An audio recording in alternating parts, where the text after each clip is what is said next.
un repaso de lo que hemos visto en la anterior clase. La anterior clase, ¿qué es lo que hemos visto? ¿Alguien recuerda?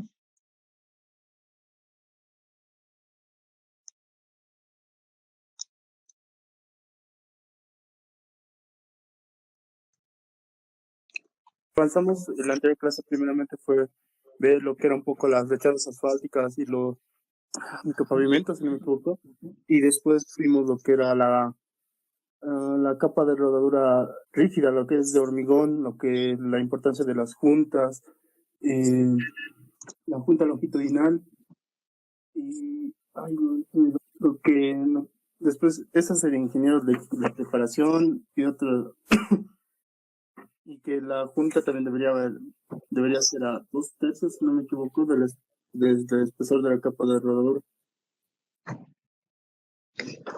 ¿Cómo te llamas? Me llamo Pedro Cruz, ingeniero. Ok, Pedro. Bueno, sí, efectivamente es lo último que hemos visto, ¿no? Hemos visto todos los materiales, los áridos que se necesita para la estructura del pavimento, tanto en capas granulares como en capas de rodadura. También hemos visto los materiales que los aglutinantes, ¿no? O sea, los tipos de asfalto. Y la última clase es lo que dijo Pedro, ¿no? Hemos visto las capas de rodadura, qué tipos de capas de rodadura tenemos en pavimento flexible, rígido, y cómo se construye, cómo se preparan los materiales para ser utilizados o fabricados en planta y extendidos en plataforma. Bueno, ahora nos vamos a entrar directamente al método de diseño, o sea, el método de diseño, ¿en qué consiste? Vamos a hablar sobre el método de diseño de espesores. Si nosotros hemos hablado ya así de manera, ¿cómo les digo? Con mucha frecuencia hemos hablado de que un pavimento está constituido por varias capas de distintos materiales, de distintos espesores, todos compactados adecuadamente, tal como dice la especificación. Pero, ¿qué espesores deberían tener este pavimento flexible o el pavimento rígido? Todo está basado en métodos de diseño que nos permiten determinar los espesores de cada una de las capas para el tráfico que nosotros vamos a diseñar y sobre el suelo de fundación que tenemos a disposición, ¿ya? Entonces ahora nos vamos a abocar exclusivamente a los métodos de diseño de espesores de pavimentos. Bueno, indistintamente de lo que nosotros quisiéramos diseñar, ya sea un pavimento flexible o rígido, tenemos dos rumbos en este momento para abordar el problema. ¿Cuáles son? Aplicar los métodos de diseño de espesores con base empírica, o utilizar el método de diseño analítico o racional. Cuando decimos analítico o racional, nos referimos siempre a aquellos métodos que tienen una base científica, ¿no es cierto? En cambio, el otro método es un método empírico, es un método que se ha ido desarrollando por prueba y error. Dentro de este método mecanicístico racional, ya ha salido un método que se llama método empírico-mecanicístico, es decir, que está tomando en cuenta el método empírico y el mecanicista. Pero la idea es a futuro que todos migremos a un método mecanicista, ¿ya? Entonces vamos a ver en qué consisten estos dos métodos, cómo se han ido desarrollando, porque los métodos no han surgido así por así, hace millones de años, como los pavimentos, ¿no? O sea, ustedes saben que los pavimentos, el primer pavimento que se sabe que tenía una estructura de varias capas de diferentes materiales, así los pavimentos romanos. Nosotros hemos llegado ya a estos métodos que actualmente estamos construyendo y como tal han ido evolucionando también. Y vamos a ver cómo se han desarrollado estos métodos y cuáles nosotros utilizamos para el diseño de pavimentos y cuál es el que vamos a utilizar cuando de pronto ustedes estén trabajando en carreteras, ustedes van a ir directamente a este método para diseñar un pavimento. Bueno, primero vamos a abordar en qué consiste el método analítico y racional. De hecho, a la fecha simplemente nos está sirviendo este método para hacer algunas verificaciones, ¿ya? Habida cuenta de que ya han surgido varios programas donde se utilizan un montón de ecuaciones que nos facilitan hacer este cálculo. Bueno, este método se basa análogamente a otras estructuras que se toman en cuenta en la ingeniería, en el cálculo de las tensiones, basadas siempre en el cálculo de las tensiones, deformaciones y desplazamientos. Obviamente, en este caso de pavimentos, con cargas producidas por el tráfico y además tomando en cuenta las variaciones climatológicas. En estructuras también hacemos lo mismo, ¿no? Cuando nosotros vamos a diseñar una estructura de un edificio, por ejemplo, siempre vamos a tomar en cuenta las tensiones y deformaciones, ¿no? Pero ¿para qué cargas? Depende de qué estamos diseñando, ¿no? Si vamos a diseñar una biblioteca, obviamente va a ser para las cargas que sean producidas por los estantes donde se almacenen los libros, ¿no? Obviamente que en este caso no vamos a tomar en cuenta las variaciones climatológicas, pero sí en los pavimentos se debe tomar en cuenta porque estas estructuras estarían expuestas al medio ambiente, ¿no? Bueno, este método de diseño de espesores analítico y racional ha sido modelado inicialmente con base a la teoría de elasticidad de un ingeniero. Bueno, en aquel entonces eran ingenieros, eran matemáticos, eran físicos, eran todo a la vez. Y este es el ingeniero que se llama Boussinesq. Fíjense, el año 1885 ya tenía una idea de este análisis racional para el diseño de espesores. Claro que con ciertas limitaciones, ¿no? Posteriormente se ha creado, con base a la hipótesis de Burmeister, el año 1945, se han ido analizando ya capas de tal forma que se ha considerado como una sola capa, la estructura del pavimento, y después se ha considerado como dos o más capas, habida cuenta que los materiales no son los mismos, ¿no? Las soluciones analíticas de Burmeister, como les he mencionado, inicialmente se ha tomado en cuenta como si fuera un solo sólido de un espesor y de profundidad infinita. Ya con posterioridad, ya se toma la vida, como les he mencionado, había diferencias entre lo que es la capa de rodadura, la capa base y su base. Entonces ellos han hecho alguna diferenciación entre estas capas para hacer este análisis de tensiones y deformaciones en cada una de las capas y en sí en toda la estructura del pavimento. Luego se han desarrollado teorías multicapas propuestas por estos ingenieros Westergaard, Palmer, Barner, Odemar y otros, donde se utilizan métodos numéricos, ¿no? Y finalmente, lo que está ahora de moda y lo que este método racional, analítico y racional toma en cuenta son los métodos de elementos finitos. Entonces, ustedes saben que este método de elementos finitos tiene unas ecuaciones muy complejas para ir desarrollando y se han creado varios programas. Por ejemplo, ahí tenemos el EBERFE. Ustedes pueden entrar a ver, es interesante, les voy a mostrar aquí unas salidas de este programa y los inputs, ¿no? Les permite hacer un análisis de la estructura de un pavimento a partir de este programa, ¿no? Es libre este programa, lo pueden obtener. También hay otro método, otro programa que es el ISLAB 2000. Bueno, hablando del EBERFE, el EBERFE tiene estas características, tiene planillas donde yo voy a armar las dimensiones en este caso de una losa, por ejemplo, de hormigón, pongo la geometría en X y en Y, las voy a armar, voy a dimensionar estas losas, luego voy a aplicar las cargas, voy a poner qué tipo de cargas quiero considerar sobre esta losa, ¿no? Sobre estas dimensiones de esta losa. Entonces aquí están los espesores, los módulos de cada una de las capas, perdón, dije cargas creo, ¿no?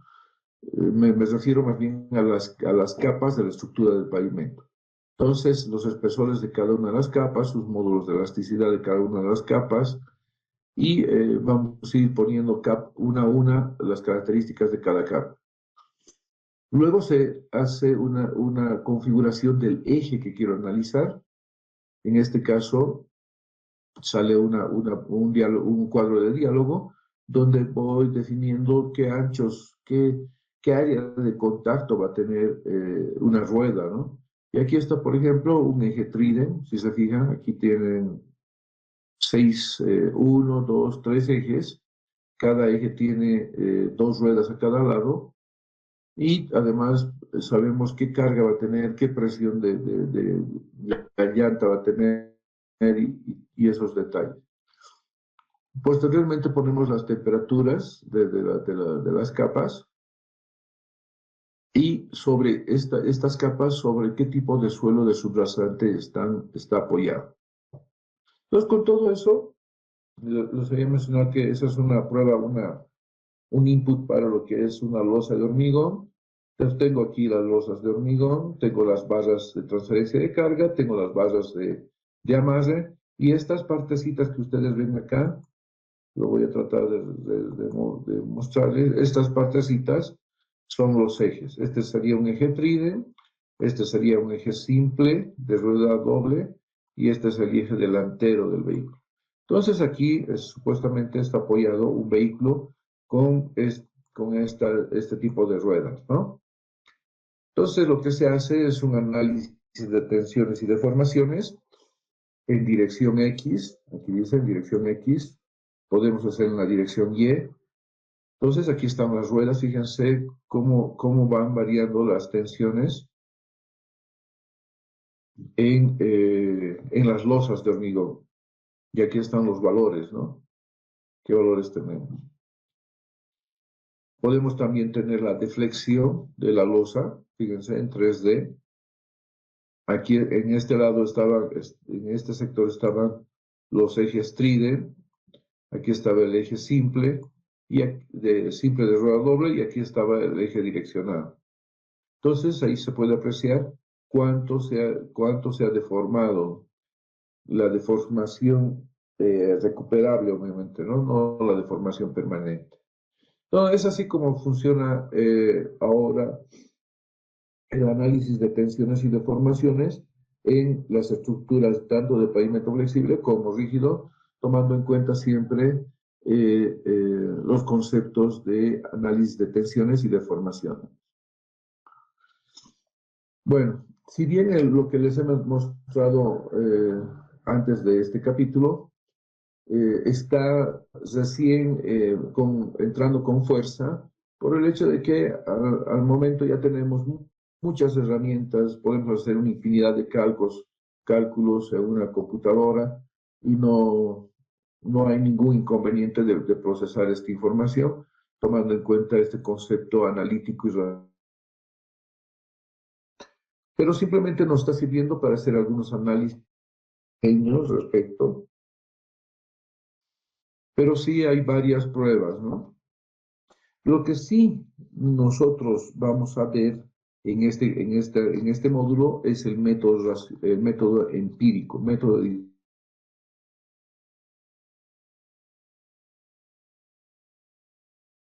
la carrera.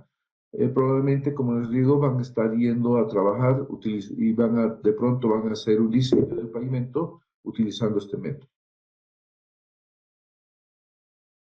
Planificadas, cuyo comportamiento ha sido contrastado experimentalmente.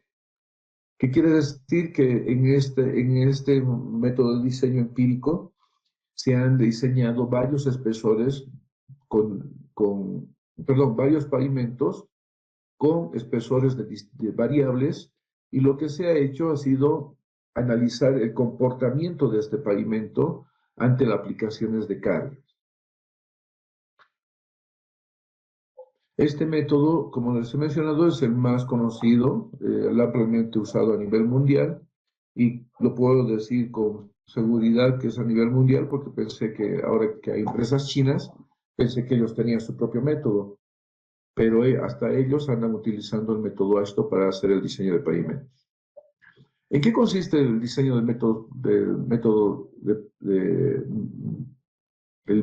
diseño de pavimentos? Este método de diseño de pavimentos considera principalmente los materiales que vamos a utilizar en la estructura del pavimento. Esta sería la estructura del pavimento. Entonces, el método considera los materiales que vamos a usar en la estructura del pavimento, para qué clima vamos a diseñar este pavimento. También en el método de diseño se toma en cuenta lo que es el tránsito o el tráfico, que es provocado por los vehículos que van a circular sobre el pavimento. Y finalmente, también se toma en cuenta las características del suelo de fundación, es decir, la subrasante en la cual va a estar apoyada la estructura del pavimento. Entonces, tomando en cuenta estos parámetros que toma en cuenta el método de diseño, ha sido posible analizar la respuesta del comportamiento del pavimento, qué pasa en el tiempo y cuánto daño se va produciendo y qué tipo de fallas van provocando. Y normalmente, como ustedes saben, el pavimento no se genera una falla y se mantiene para siempre. Las fallas son acumulativas, ¿no? Como ven aquí en el gráfico, estas fallas se van acumulando en el tiempo. Entonces, ese es el concepto con el cual se ha desarrollado una prueba experimental para analizar el comportamiento de estos pavimentos de espesores variables, y a partir de eso se ha ido desarrollando algunas ecuaciones que hasta la fecha las estamos utilizando para hacer nuestro diseño de pavimentos. Y como les he mencionado, este método empírico se basa en la prueba de pavimentos, denominada aquel entonces ASHO. No era ASHO. Después se le ha añadido la T porque no tenía nada que ver con transporte. Ahora que tiene la letra T, está relacionada a lo que es el transporte. Por eso se llama ASHTO ahora.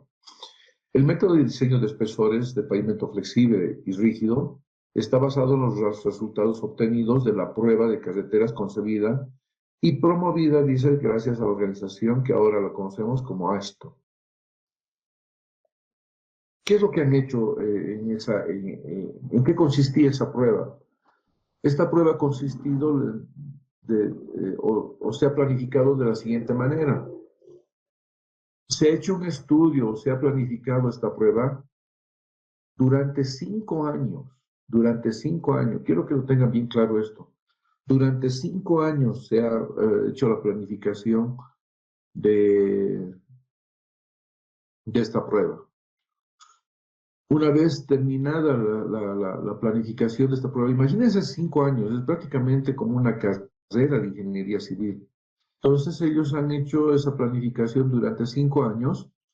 A la finalización de los 5 años se ha construido estas pruebas, o sea, lo que se ha planificado, lo que se ha diseñado, se ha construido. El año 56, o sea, es decir, el año 56 se ha construido esta planificación, estas pistas que ellos han construido.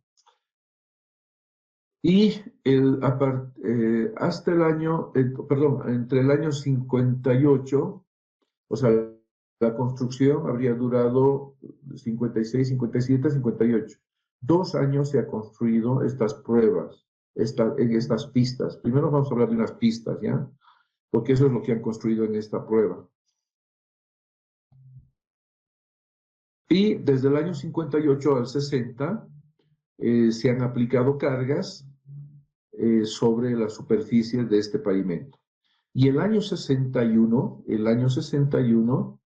ha surgido o se ha publicado la primera edición del método de diseño.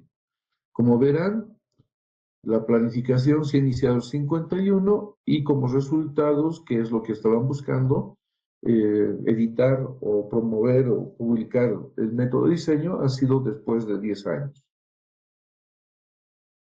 Entonces, reitero nuevamente, 5 años ha sido la planificación, 2 años ha sido la construcción, 2 años ha sido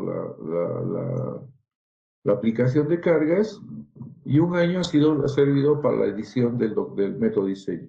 En total, como ustedes podrán ver, se han utilizado 10 años aproximadamente, es decir, 2 carreras de ingeniería civil. Fíjense el trabajo que ha tomado esta prueba de AASHTO, simplemente con el único objetivo de desarrollar un método de diseño. Vayamos en qué consistía esa planificación, qué han hecho en esta planificación y qué han construido. En la planificación ha consistido en construir pistas entre la población de Ottawa y Utica, en el estado de Illinois. Se han construido 6 pistas. Si ustedes ven, aquí está la pista número 1, pista número 2, la pista número 3, la pista número 4, la pista número 5 y la pista número 6. Ahí se han construido unas pistas, o sea, imagínense como un autódromo para competencia de vehículos. Ellos han construido estas pistas en estas 6 pistas, ¿no? Ellos han planificado, han programado construir estas 6 pistas, ¿ya? Entre estas 2 ciudades, Ottawa y Utica. Me he preocupado de entrar a Google. Aquí está actualmente la población de Ottawa y aquí está actualmente la población de Utica. Si ustedes se fijan, ya no existen esas pistas que han construido acá. Pero lo que es cierto, he hecho una medición entre esa población y esta otra, y entre estas 2 poblaciones hay aproximadamente en línea recta una longitud de 15 kilómetros. Es decir, algo más de la longitud de la autopista, de la ex autopista, para que tengan una idea. La ex autopista está alrededor de 12 kilómetros, si no me equivoco. Entonces le faltaría unos 3 kilómetros más. No sé hasta dónde será 3 kilómetros, si es hasta Río Seco. No creo, muy lejos es hasta Río Seco. Un poquito más atrás. Entonces, para que tengan una idea, estas pistas habrían tenido una longitud de ¿cuánto? Si eran 4, ¿cuánto sería 15? ¿Cuánto da? ¿Alguien calcula de memoria? 60. No, 15 kilómetros entre 4, digamos, entre 4 pistas, a 3.700 metros cada una de estas. Es decir, desde acá aproximadamente tendría una longitud de 3.700, prácticamente como 7 kilómetros. Imagínense, 3 kilómetros. ¿Ya? Y se puede ver cómo se han construido las pistas, o sea, tenían curvas, tenían tangentes. Fíjense, aquí está la otra pista. Bueno, es así como se han construido las pistas. Y como les había dicho, cada una de estas pistas tenía cierta particularidad. Tenía la mitad del pavimento flexible. Aquí esta parte, en pavimento flexible. Esta otra parte en pavimento flexible. Construido en curvas. Y por otra parte, teníamos el pavimento rígido.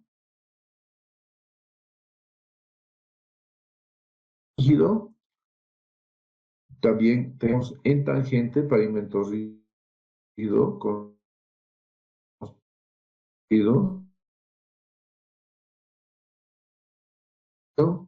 de 4 de las pistas que se han construido. Acá tenía una longitud aproximadamente de 3.000, vamos a poner 3.500 metros. Es decir, 3 kilómetros, imagínense.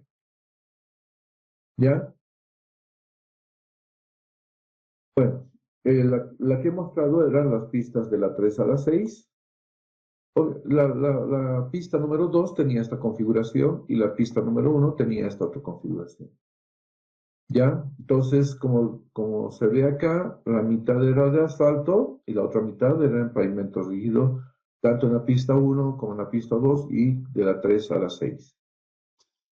¿Qué es lo que se ha hecho en estas pistas después de ver?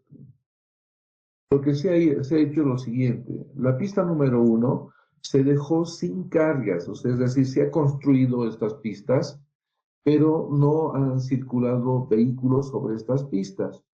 Solamente se ha construido para evaluar el impacto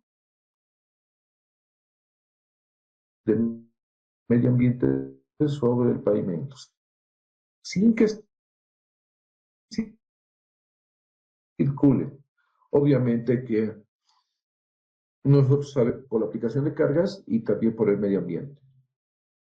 En cambio, en la pista número 2, se ha utilizado con aplicaciones de cargas, pero de camiones ligeros, de camiones pequeños. En de la pista 3 a la 6 se realizaron aplicaciones de carga con camiones pesados. Aquí sí se han utilizado camiones pesados. Y finalmente, en la pista 5 y 6 tuvieron idénticas configuraciones. Cuando hablo de configuraciones, me refiero a la cantidad de ejes y a las combinaciones de carga que también tenía cada uno de estos ejes. Entonces, como verán, estas de la pista 2 a la pista 6, además de deterioro por el medio ambiente, también había un deterioro por la aplicación de cargas por los vehículos que circulaban sobre esta plataforma. En cambio, en la pista 1 no circulaban vehículos, pero sí se evaluaba permanentemente el daño que provocaba el medio ambiente. Y ojo, no estaba expuesto un día nada más, ¿no es cierto? Ha estado expuesto 2 años, esta prueba dura 2 años, es así el tiempo suficiente para que se puedan aplicar las cargas sobre estos pavimentos. Esta prueba ha servido para estudiar el comportamiento, dice, de las estructuras de pavimento flexible y rígido de espesores conocidos. En pavimento rígido se han construido 368 secciones. Vamos a ver por qué digo 368 secciones en pavimento rígido y 468 secciones en pavimento flexible. ¿Está bien? 368 en rígido y 468 secciones en pavimento flexible. Todas estas secciones, como saben, todas estas secciones que estaban en cada una de las pistas, excepto la pista número 1, estaban bajo efectos del medio ambiente y aplicaciones de cargas móviles de magnitudes y frecuencias conocidas.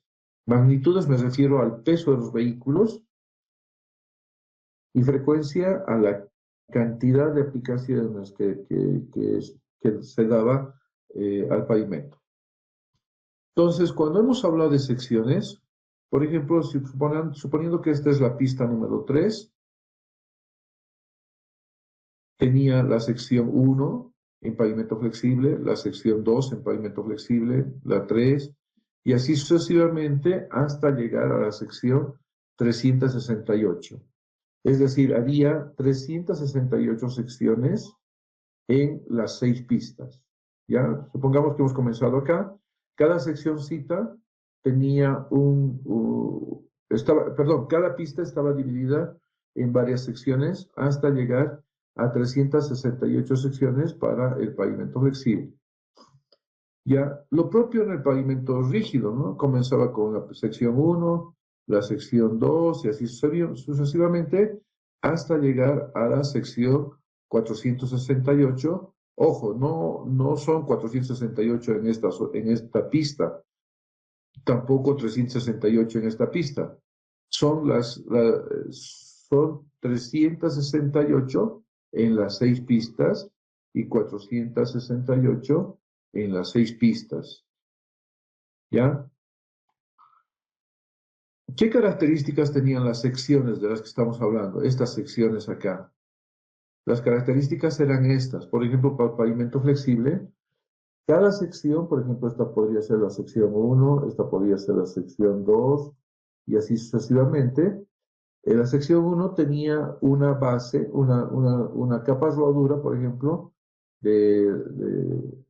no sé, de 2 pulgadas, capa base, no sé, ahí por la figura podría decir de 4 pulgadas, y una subbase de 3 pulgadas, digamos. Entonces, cada una de las secciones tenía una particularidad, era diferente, de diferente espesor en lo que es el pavimento flexible. En cambio, en un pavimento rígido, teníamos varios espesores de losa con distintos espesores de capas subbase, ¿no? Entonces, de este tipo se habrían construido, ¿cuántas secciones? En pavimento flexible se habrían construido 468 secciones. De así, con secciones variables, ninguna de las secciones era igual, todas eran variables. Y secciones de esta configuración, con una losa de hormigón y una capa subbase, se habrían construido 468 secciones que iban a ser analizadas con posterioridad a la aplicación de cargas o durante la aplicación de cargas. ¿Ya? ¿Cómo han sido aplicadas las cargas? Por ejemplo, aquí están las pistas. ¿Ya? Podría ser una pista, no sé, una sección esta. En realidad no era así, ¿no? La sección 1 podría ser esta. La sección 2 podría ser esta otra. Y así sucesivamente. Entonces, ¿qué es lo que todas estas pistas estaban expuestas al medio ambiente durante esos 2 años, que ha durado el tiempo de aplicación de cargas sobre la superficie de estos pavimentos, tanto flexible como rígido, donde en cada sección teníamos un espesor diferente al otro, ¿no? Entonces, aquí han ido circulando. Y cuando hemos hablado de 2 años de aplicación de cargas, quiere decir que estos camiones han circulado durante 2 años, es decir, 365 días al año, y además de cada día tenía 24 horas. Entonces, eso es lo que se ha hecho en esta prueba. Se ha analizado lo que se ha querido analizar y lo que se ha querido determinar ha sido una ecuación que represente o que nos dé como resultado inverso, es decir, ¿no? Un resultado inverso, pero analizando el comportamiento ante la aplicación de estas cargas. Estos vehículos, la otra vez leí un texto, un paper, donde se hacía alguna comparación del costo que ha representado construir estas pruebas, esta prueba del método AISTO. Se dice que también tendría un costo similar o tal vez superior, algo superior a los programas de lanzamientos de naves espaciales a la Luna. Más o menos tiene ese costo. ¿Ya? Eso es lo que ha representado en sí. ¿Quiénes han estado circulando sobre quiénes hacían este recorrido? ¿Quiénes manejaban? Porque no era solo una persona, ¿no? Imagínense una persona dando vueltas en una pista, estaría totalmente mareado y tendría que hacerlo todos los días primero y después durante 2 años, ¿no? Entonces lo que se ha hecho es preguntar en Estados Unidos quiénes estaban disponibles, quiénes estaban sin hacer nada, y adivinen quiénes estaban sin hacer nada. Si alguien me puede decir. Los militares. Exacto, los militares habían estado sin hacer nada, así que los han convocado y ponían un mariner aquí adentro y listo, comenzaba a circular, pero no circulaba todo el día, ¿no? Circulaba una cantidad de horas y había un relevo a continuación. Pero lo cierto es de que estos vehículos no han parado de circular, excepto para cargar combustible, digamos, ¿no? Y para hacer los cambios de personal. Entonces, han ido circulando durante los 2 años y se han ido evaluando qué comportamiento tenía cada una de las secciones, qué comportamiento tenía cada una de las secciones. Ustedes saben que cada una de las secciones era diferente, ¿no? O sea, no había una sección igual a la otra. Entonces, obviamente que de pronto había algunos pavimentos que estaban dañándose más que otros, ¿no? ¿Por qué? Probablemente porque tenían capas muy delgadas y otras tenían más gruesas. Y era bien lógico, digamos, de pensar de que las capas delgadas se iban a deteriorar con más rapidez que las capas con espesores más gruesos, ¿no? Entonces, estos han sido los camiones que han circulado. Por ejemplo, aquí dice la pista número 2. Comenzamos con la 2 siempre, ¿no? No, la 1 no ha circulado porque estaba expuesto simplemente al medio ambiente. Y saben que en Illinois, en ese estado, hace calor. Cuando hace calor, hace calor. Cuando hace frío, inclusive hasta nieve, ¿no? Entonces, estas pistas han pasado periodos de calor y periodos extremos de hielo, ¿no? Entonces ahí tenemos la pista 2, la pista 3, que camiones han circulado, la pista 4, la pista 5 y la pista 6. Obviamente es un ejemplo nada más, pero había más cantidad de estos camiones donde tenemos las cargas conocidas. Si ustedes se fijan, las cargas estarán conocidas. Aquí están las cargas conocidas. Y se sabía qué tipos de ejes tenía cada uno de estos vehículos. Estos han sido los camiones que han sido utilizados para aplicar cargas sobre la estructura de los pavimentos que se han construido en las pistas estas, ¿no? Hablemos ahora de la formulación del método de diseño. ¿Cómo se ha formulado? El objeto principal de las pruebas consistía en determinar alguna relación del comportamiento y las aplicaciones de carga. Ojo, pero en cada una de las secciones. O sea, lo que se quería ver era cuál era ese comportamiento de ese pavimento con base a la aplicación de carga. También se ha querido verificar el número de repeticiones de ejes. Lo que han hecho ha sido también analizar cuántos ejes han pasado por ahí, de qué tipo de ejes, con qué cargas, porque algunas cargas ya se conocían, estaban lastrados. No sé si se han fijado ahí en la imagen, pero voy a volver atrás y lo voy a ampliar para ser más bonito. Estos camiones estaban lastrados, fíjense, estaban con carga fija ahí. Ya se conocían cuánto pesaba este eje, cuánto pesaba este otro eje y esto con esa carga, ¿no?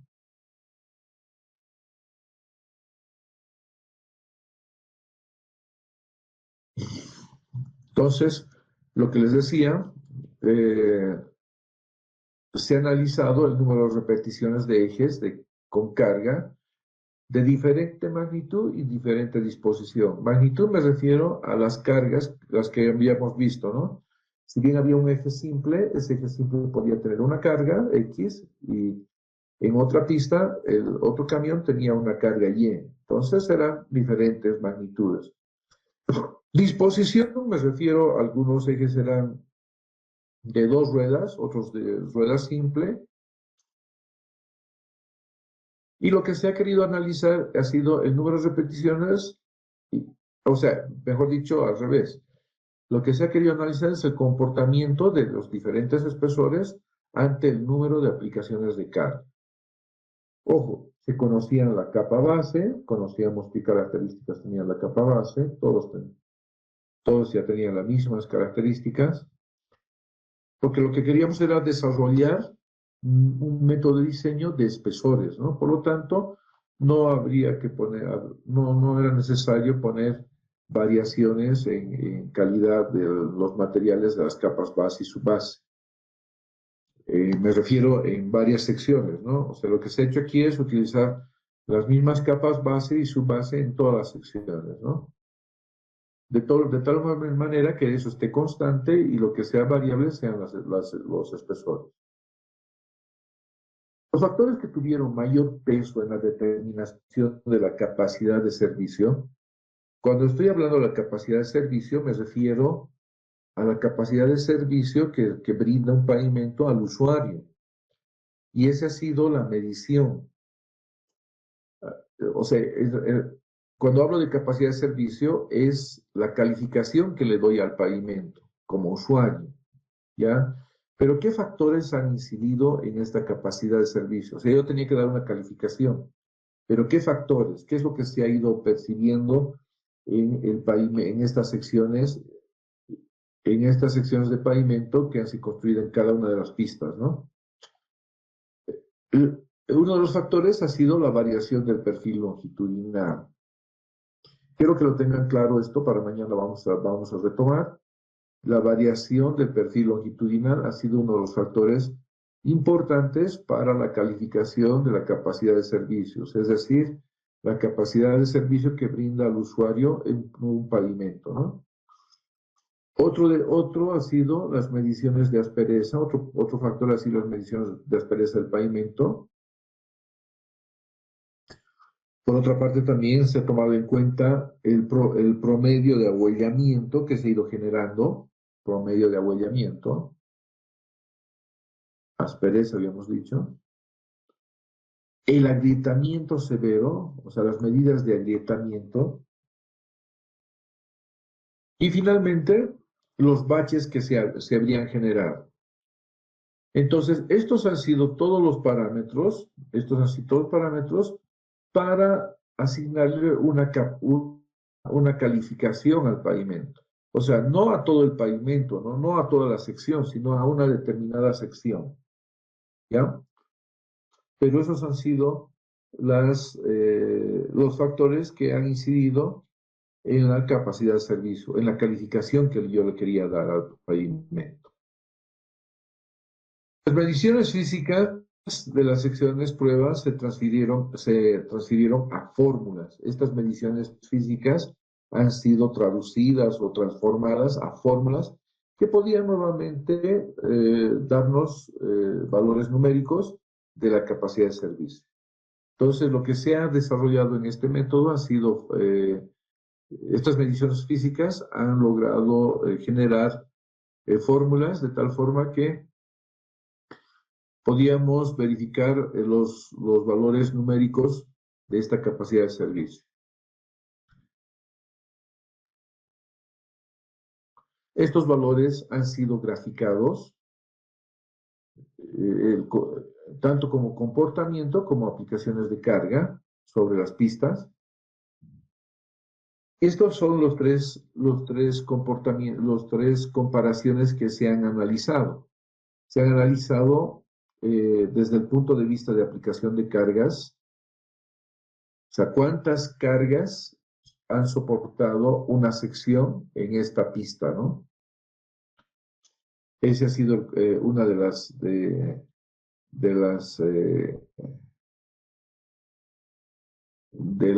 variables, digamos, que se toma en cuenta. En otras palabras, lo que ellos han hecho, han puesto en ordenadas, han puesto la capacidad de servicio en ordenadas, y en abscisas han puesto aplicaciones de carga por eje. Aquí dice por eje. Entonces, lo que han dicho, han pasado 500 ejes, 1000 ejes, 2000 ejes. No han pasado para ellos vehículos, han pasado ejes nada más. Y le han ido dando una calificación, ¿no? Una calificación. Han pasado 100 ejes, le han dado una calificación. 200 ejes, una calificación. ¿Ya? También se ha comparado lo siguiente, la capacidad de servicio en un determinado momento. ¿Qué quiere decir un determinado momento? Quiere decir de que la prueba, ¿qué año ha entrado en servicio? ¿Desde qué año se han aplicado las cargas? ¿Recuerda? 1958.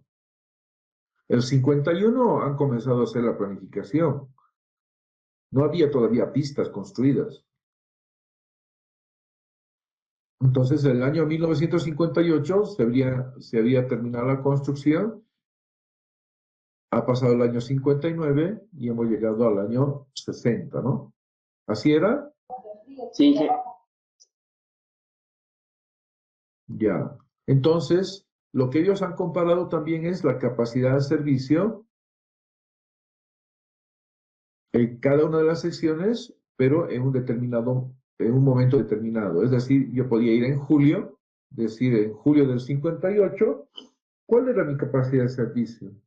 Entonces ya tenía una idea de que en 7 meses, ¿cuánto se había deteriorado mi pavimento?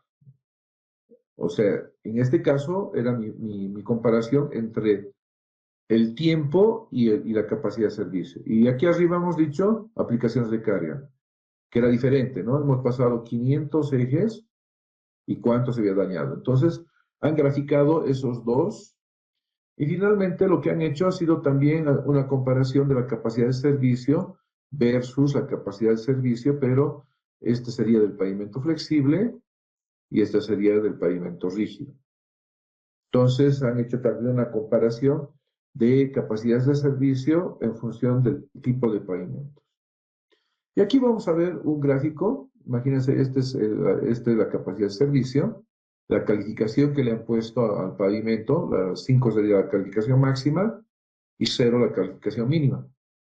Este gráfico corresponde a la pista número 3, dice, pero aquí hay una aclaración.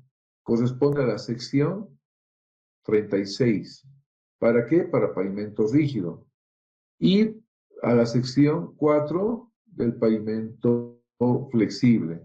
Todo esto en la pista 3, ¿ya?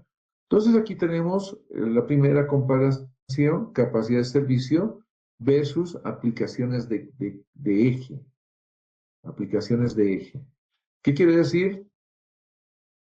Que para 250 aplicaciones de eje de un vehículo, la calificación que le han dado con base a esos parámetros que habíamos mencionado, que era la variación del perfil longitudinal, los bacheos, la aspereza, el abollamiento, con todos esos datos que se han medido, le han puesto una calificación después de haber pasado 250 ejes. El pavimento rígido, si se fijan, tenía un comportamiento y el pavimento flexible tenía otro comportamiento. Estamos hablando de la sección 4, ¿no? En el pavimento rígido, en la sección 36, estas dos secciones estaban en la pista número 3. ¿Está bien? Y si hubieran pasado 500 ejes y el comportamiento era este, si han pasado 750, el comportamiento era este otro acá. Entonces aquí tenemos, por ejemplo, el análisis de la pista 5, donde se está analizando la sección 39 para pavimento rígido y la sección 11 en pavimento flexible. Ojo, nosotros sabemos qué tipos o qué espesores tenía, ¿no? Inicialmente. Y aquí tenemos la línea amarilla, el comportamiento del pavimento flexible, y en línea blanca el comportamiento del rígido. Lo mismo aquí para la pista número 4. Ojo, cambiando secciones, sección 38 en rígido y sección 10 en flexible. Como podrán ver, es variable el comportamiento del pavimento. ¿Por qué es variable? Porque ante la misma cantidad de aplicaciones de carga, ¿no es cierto?, de eje. ¿Por qué es variable? Porque nosotros habíamos puesto diferentes espesores en cada una de diferentes espesores de pavimento en estas pistas, ¿no? Entonces tenían diferentes comportamientos.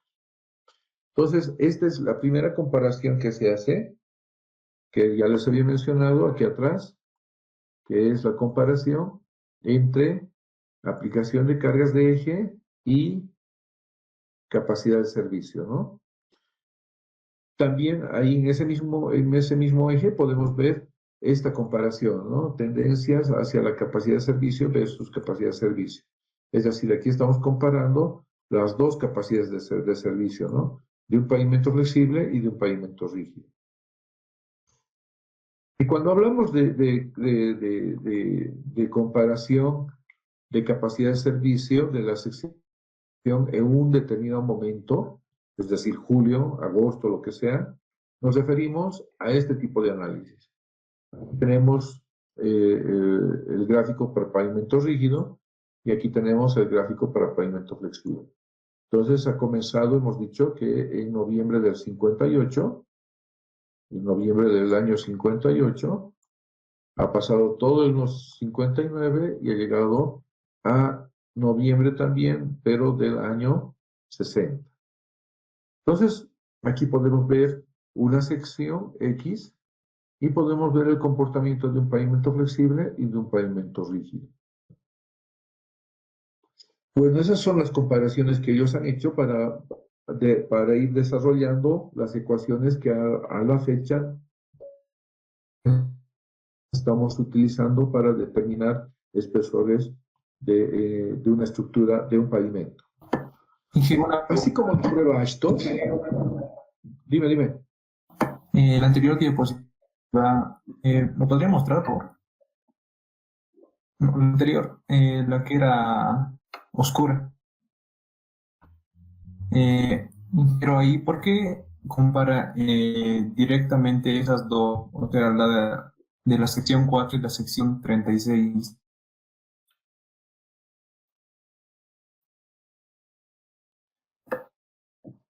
No, solamente aquí está graficado, no está haciendo una comparación entre esta y esta otra. Simplemente han graficado, en cada uno de estos gráficos había una sección. Lo que deberíamos analizar es simplemente analizar pavimentos flexibles, digamos, nada más, de todos los gráficos. Eso sería lo interesante. Pero han aprovechado en este análisis de que sí existe un comportamiento diferenciado entre pavimento rígido y flexible, y que se manifiesta de la misma forma indistintamente de los espesores que hayamos elegido, entre flexible y rígido. ¿Me entiendes? O sea, no quiere decir que yo debería comparar sí o sí la 36 con la 4, digamos. Pero aquí es notorio que el pavimento rígido tiene su capacidad de servicio no disminuye ante la cantidad de aplicaciones de carga, por ejemplo. Cambio, un pavimento flexible sí se deteriora con mayor rapidez. Aquí yo creo que se deteriora. ¿Cuál se deteriora más? ¿Cuál tiene menor calificación? El pavimento flexible. ¿En qué pista y en qué sección?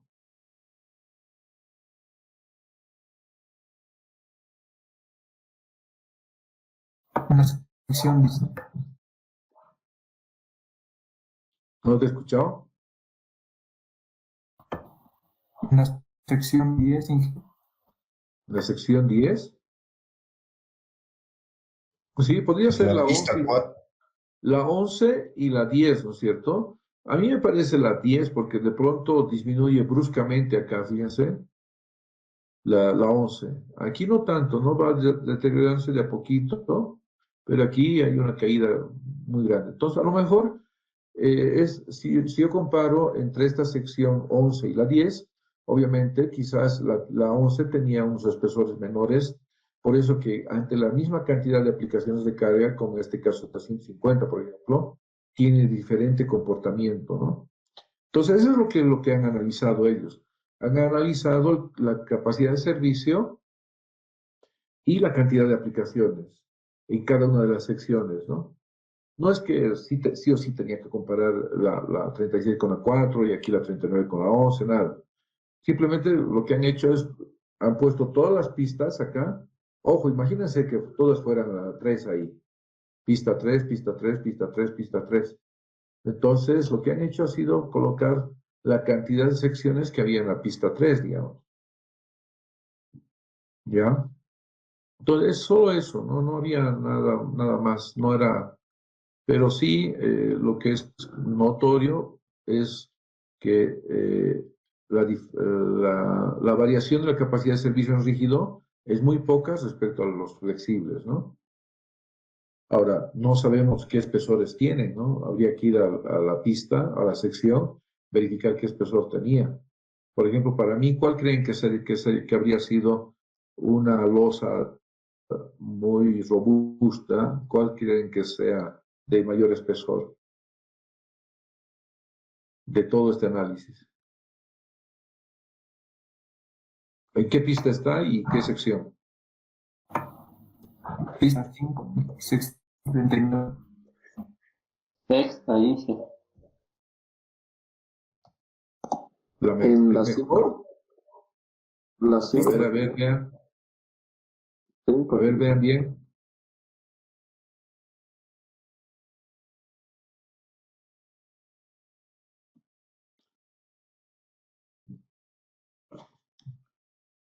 ¿Cuál creen que tiene mejor comportamiento, mejor capacidad de servicio de las pistas, de las secciones en pavimento rígido?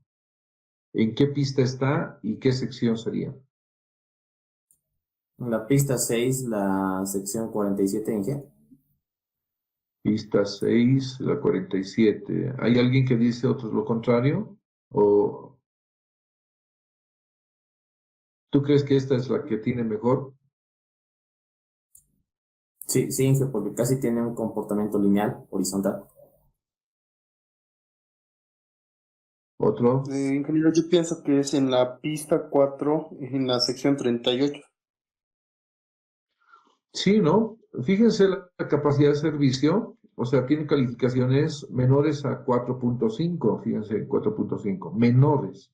En cambio, aquí tiene calificaciones superiores a 4.5 y se mantiene en 4.5, ¿no? Hasta que de pronto para 1000 aplicaciones y algo más, recién baja a 4, ¿no? Como este otro aquí. Entonces, ese es el análisis que han hecho, ¿no? En principio, hacer una comparación de aplicaciones de eje. Lo que ven ustedes aquí abajo son aplicaciones de carga de eje, lo que está aquí abajo, ¿ya? Y lo que han hecho también ha sido analizar el comportamiento, los tipos de pavimento, y en este otro gráfico lo que han hecho es analizar en tiempo nada más, ¿no? ¿Qué pasa en un año? ¿Cuánto se deteriora? En un año y medio, ¿cuánto se deteriora? Indistintamente de cantidad de ejes que habrían sido aplicados sobre la superficie, ¿no? Bueno, no sé si tienen alguna otra consulta.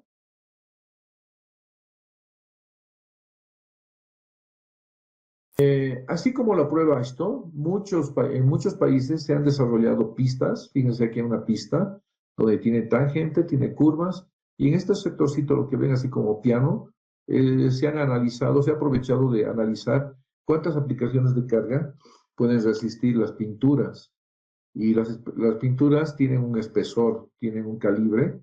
Entonces se han ido pintando de diferentes calibres para ver cuáles tienen mayor resistencia o no, inclusive los materiales de las pinturas. Esta es una prueba en España. O sea, en lugar que circulen camiones con cargas conocidas, conducidos por militares y demás, en todo esto se han creado simplemente un eje, como lo verán aquí. Este es el eje. Está apoyado sobre una guía, que parece una viga New Jersey. Y son. Entonces también ellos tenían espesores conocidos, secciones diferentes, y lo que ellos han ido es analizar el comportamiento de la estructura del pavimento, ¿no? Así como en España, también ha habido en Suiza, por ejemplo, aquí ya se ha diseñado no una pista entera, solamente una sección. Bueno, entonces,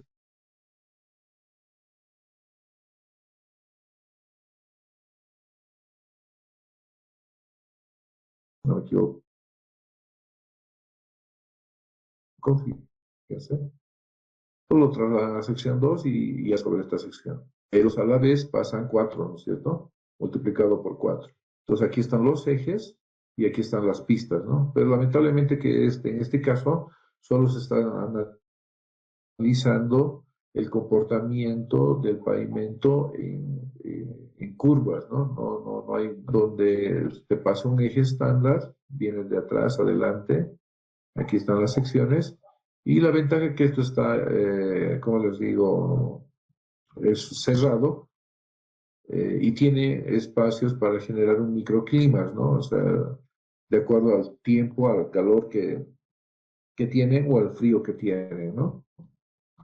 Bueno, este es un simulador de ensayos en sitio desarrollado en Sudáfrica. Fíjense que están las ruedas de traslado, estas son las ruedas de traslado, pero aquí hay una en el centro, en esta partecita, lo voy a graficar, en esta partecita está la rueda de ensayo. ¿En qué consiste esto? Este vehículo se traslada a una carretera ya construida, se estaciona en un carril y esta ruedita baja y comienza a girar de un lado al otro lado, de un lado al otro lado, todo eso. Y ahí este equipo genera aplicaciones de carga acelerado para ver el comportamiento del pavimento ya construido, ¿no? Bueno, aquí hay otro de Australia, han tomado en cuenta un eje, estas son secciones, y esos cuadraditos, y ahí ellos van analizando cómo se va comportando el pavimento. Para no ir muy lejos, aquí en Colombia tenemos algo parecido, no sé si han copiado a ellos o a ellos, pero tienen está dentro de un laboratorio, tiene una viga donde este eje se desplaza de un lado al otro con secciones conocidas, ¿no? Este es de Brasil, en Río Grande do Sur.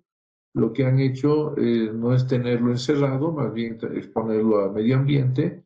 Estas, no sé si logran ver, voy a tratar de ampliar. Estas manchas blancas son los pavimentos construidos y este reticulado está apoyado sobre estas vigas y lo que hace nada más es baja una rueda entre medio y esta rueda viene de un lado al otro lado. Entonces va aplicando cargas ya conocidas, ¿no es cierto? Eso en Brasil. Bueno, eso es lo que les quería decir en cuanto a lo que se ha ido desarrollando en el tiempo. Y todos han tratado de hacer algo parecido a las pruebas, a las pruebas de la AASHTO, ¿no? Donde se han analizado la cantidad de aplicaciones de carga, medio ambiente, materiales y todo eso, y han analizado también el comportamiento de esos pavimentos ante las aplicaciones de carga. Ese es así el objetivo nada más. Y verificar si efectivamente las ecuaciones desarrolladas por el método AASHTO si tenían o no validez, ¿no? El año 61, como les había mencionado, ha publicado, la publicada con este nombre, Guía AASHTO para el diseño de pavimentos rígidos y flexibles. ¿Ya? Entonces, ¿qué es lo que han hecho aquí en este método? Nadie me ha preguntado. Este método era exclusivamente para el estado de Illinois. Pero, ¿qué pasaba si yo quería construirlo en el norte de Estados Unidos, en Alaska, por ejemplo, o lo quería construir en Miami? Miami tiene un clima parecido al de Santa Cruz o Cochabamba.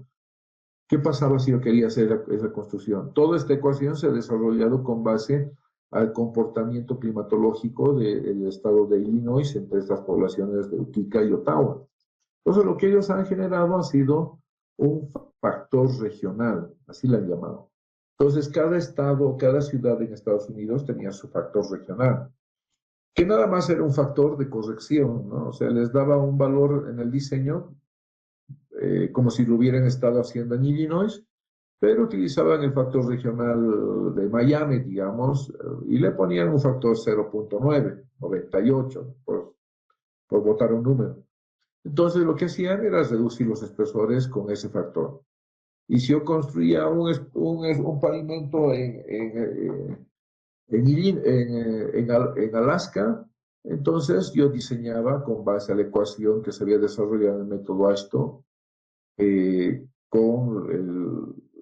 con las características climatológicas de Illinois. Todo lo que hacía, a lo que me daba, le multiplicaba un factor 1.1, digamos. Estoy lanzando un número nada más, pero así, en eso consistía un factor regional, el cual nos permitía hacer una corrección respecto al diseño que se había desarrollado en un solo estado, ¿no? En el 72 ha salido el nuevo método de diseño, se ha realizado alguna revisión, pero se ha publicado con este nombre, Guía AASHTO para el diseño de pavimentos, así, diseño estructural de pavimentos, 1972. Entonces, aquí ya no se habría utilizado el factor regional ya no se ha utilizado, Aquí ya se ha tomado en cuenta los coeficientes de drenaje, que eso sí están muy asociados al comportamiento de las capas del pavimento que tiene que ver mucho con el clima, ¿ya? Posteriormente, el año 81, se hizo una revisión al capítulo 3 correspondiente al diseño de pavimentos de concreto, pero paralelamente se han incorporado conceptos estadísticos. Es decir, que, ¿qué pasa si yo construyo de la misma forma, pero mis equipos son diferentes, por ejemplo, mis técnicos no son los mismos, los materiales tampoco son los mismos? Entonces hay un nivel de confianza que debería ser aplicado por estos factores. Entonces en el año 81, además de haber hecho esa revisión a ese capítulo 3, se han incorporado conceptos estadísticos. Como verán, fíjense, cada 10 años se ha ido modificando, cada 10 años, y el siguiente año ha sido el 86. Les quería mostrar esto, para aquellos que dicen diseño de paquete estructural. No sé si alguien, si sabe inglés, o no es necesario tampoco que uno sepa muy bien inglés. Este es el título del documento del cual estamos hablando, ¿no? El método de diseño.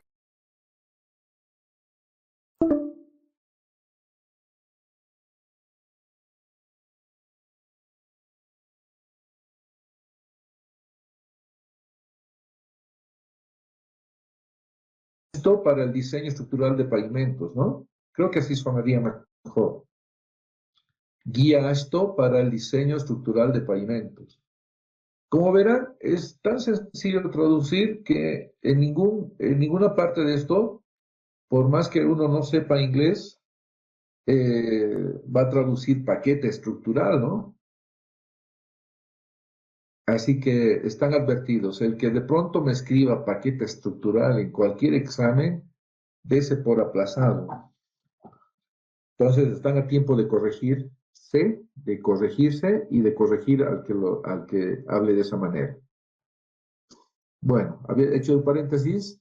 El año 86 se publicó la revisión de la guía de diseño estructural de pavimentos, pero en esta vez lo que es la gran modificación ha sido que ya no se utilizaba el CBR del suelo de fundación. Aquí ya se ha incorporado el uso del módulo resiliente como característica mecánica para determinar la capacidad portante del suelo de fundación. ¿Me entiende? Allá el 86 se ha hecho un cambio un poco más radical, donde ya no se ha tomado en cuenta el CBR del suelo de fundación. Lo que sí se ha tomado en cuenta es el módulo resiliente del material de suelo de fundación. ¿Ya? Bueno, después del 86 se ha revisado el diseño de refuerzos, es decir, de sobrecarpeta se le llama, de pavimentos. Es decir, si yo tengo un pavimento ya existente, pero yo quisiera prolongar la vida útil del pavimento, le voy a poner una capa adicional. Lo que ustedes ven en algunas calles de La Paz, ¿no? De pronto ya tenía una capa y al día siguiente, no sé, vino de Mavías y le ha puesto una capa encima. Entonces está poniendo un refuerzo, a eso se llaman refuerzo o sobrecarpetas. Entonces en el 93 habría salido el nuevo método, y lo he pintado de verde, y este es el método que actualmente estamos utilizando para el diseño de pavimentos. No quiere decir que estamos muy atrasados, nada de ello, porque después ha salido un ajuste nada más en 98, pero sigue siendo el método 93, no es el método 98. El año 98 ha salido una pequeña publicación donde le llaman así, suplemento a la guía de diseño de estructuras de pavimento, donde hace algunos ajustes exclusivamente al pavimento rígido, ¿ya? Pero en sí el método es del año 93. Y este es el que vamos a aprender porque este es el que se está utilizando a la fecha para hacer diseño de pavimentos. El año 2002 ya ha salido otro método de diseño diferente al método. Hasta el 93 y 98 se ha utilizado los conceptos de las pruebas Ashton, de las pistas, del análisis que se ha hecho, obviamente haciendo algunas mejoras, ¿no es cierto?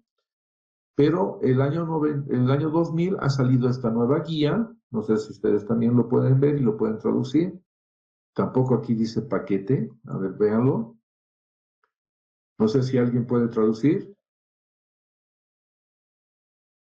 Esta parte nomás, ¿no? Esta parte de aquí arriba.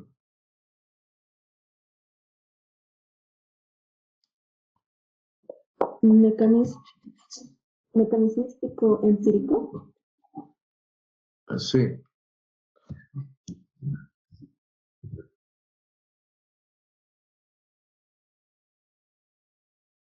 Sí, sería así, ¿no? Guía de diseño de pavimentos mecanicístico empírico.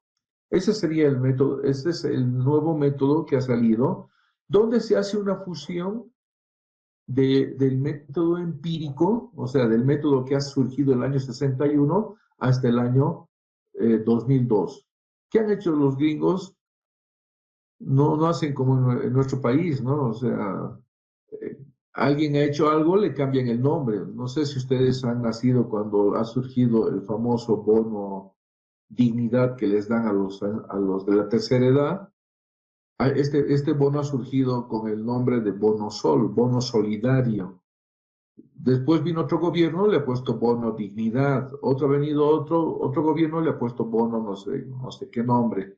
Y ahora no sé qué nombre se tiene, pero nunca han valorado, digamos, a la primera fuente, ¿no? En cambio, en este caso, los gringos lo que han hecho es, este método empírico todavía ha ido mejorándose todo el tiempo, pero lo que han hecho ha sido incorporar conceptos más racionales y analíticos. Por eso se llama método mecanicístico empírico, ¿ya? Y este es el método que actualmente está vigente, está publicado en varios seminarios, en varios textos, libros. De hecho, esta es la publicación. Lo que hace es fusionar lo empírico con el analítico y racional, ¿ya? Y ha salido este nuevo método. ¿Por qué no lo estamos utilizando nosotros, si así es del 2002? No lo estamos utilizando porque este es un método donde requiere mucha información. Si nosotros vamos a utilizar información, no sé, ¿cómo se dice? Por extrapolación, digamos, de algunos datos, de alguna información que está por ahí, vamos a cometer los mismos errores. O sea, de nada nos va a servir utilizar un nuevo método donde yo tenga algunos datos que están en incertidumbre, no son exactos. Que es lo mismo que sucedía con este método. No sé si no me he olvidado comentarles. Yo alguna vez he tenido la curiosidad de revisar algún diseño de pavimentos del año 65, digamos, ¿no? En la biblioteca del ABC. Y lo que ellos hacían era diseñar con este método del 61. Fíjense, el 65 en Bolivia se estaba utilizando el método 61, la primera publicación. Pero ojo, decía factor regional. O sea, es decir, este método había sido diseñado exclusivamente para el estado de Illinois. Pero ¿cómo hacíamos nosotros para diseñar con este método? Todo lo que hacíamos era decir, creo que Santa Cruz tiene, perdón, creo que Illinois tiene, no Illinois, creo que Miami tiene un clima parecido al de Santa Cruz. Entonces utilizaremos el factor regional de Miami. Entonces, eso es lo que nosotros se acostumbraba a hacer en nuestro medio. Y si alguien decía, vamos a construir un pavimento en Potosí, usábamos el método 61, pero ojo, con los factores regionales que eran para todos los estados de Estados Unidos, ¿no? No tenía para Bolivia, para Potosí o para Santa Cruz. Entonces nosotros teníamos que ver cuál se podría asemejar. Lo mismo ha pasado con este método mecanicístico empírico. Si yo voy a utilizar un factor, unos valores que son próximos por extrapolación, estoy sacando, y que se parecen, digamos, de nada me sirve que esté utilizando un método tan sofisticado como este. Ni siquiera en Estados Unidos, en muchos países de Latinoamérica, no se está utilizando aún este método por ese impedimento que se tiene, ¿no? La falta de información. Ustedes mismos han debido tropezar. De hecho, por si acaso,